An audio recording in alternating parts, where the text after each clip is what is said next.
പറവൂരിൽ നടക്കുന്നു.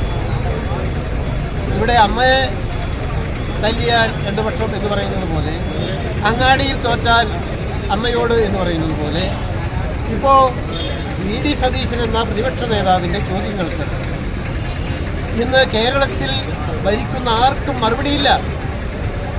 ആ മറുപടി ഇല്ലായ്മയിൽ അപമാനിതരായ ഭരണപക്ഷം.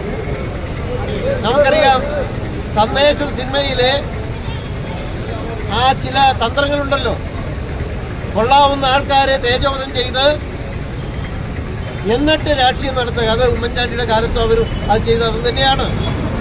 വീണ്ടും അത് ആവർത്തിക്കപ്പെടുകയാണ് ഇവിടെ മറ്റൊരു രീതിയിൽ. ഇവിടെ ചോരയും നീരുമുള്ള കോൺഗ്രസ് പ്രവർത്തകർ ഇടതുപക്ഷത്തിൻ്റെ ഈ നീചമായ പ്രവർത്തനങ്ങളെ ഒരു കാരണവശാലും അനുവദിക്കുകയില്ല. കാരണം കേരളം വെറുക്കുന്ന ഒരു ഭരണം, കേരളത്തെ ജനങ്ങൾ ആർക്കിച്ചു തുപ്പുന്ന ഒരു ഭരണം. ഇവിടെ ഇടതുപക്ഷത്തിൻ്റെ കൺവീനർ, സംസ്ഥാന കൺവീനർ രാജിവെച്ച് പോയി. പുതിയ ആൾ വന്നിരിക്കുന്നു. ഇന്നലെ പി.വി. അൻവർ എന്തൊക്കെയോ ചോദിച്ചിട്ടില്ലേ? മറുപടി ഉണ്ടോ? പ്രതിപക്ഷ നേതാവല്ലല്ലോ ചോദിച്ചത്. പ്രതിപക്ഷ നേതാവ് നേരത്തെ ചോദിച്ച കാര്യങ്ങൾ പി.വി. അൻവർ അക്കമിട്ട് പറഞ്ഞിരിക്കുന്നു. ഇവിടെ ഗൂഢസംഘം പ്രവർത്തിക്കുന്നു. എവിടെയാണ്? മുഖ്യമന്ത്രിയുടെ ഓഫീസിൽ ഗൂഢസംഘം പ്രവർത്തിക്കുന്നു.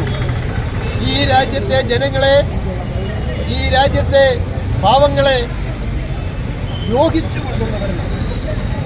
ആ ഭരണത്തിനെതിരെ ശക്തമായി പോരാടുന്ന പ്രതിപക്ഷം, അതിൻ്റെ നേതാവ് വി.ഡി. സതീശൻ. ആ സതീശനെ തേജോവധം ചെയ്യാനുള്ള ഒരു പ്രവർത്തനവും പറവൂരിലെ മക്കൾ അനുവദിക്കില്ല. ഇതിന് ശക്തമായി ഉടനടി പ്രതികരിക്കും. ആ പ്രതികരണമാണ് ഇവിടെ നടക്കുന്നത്.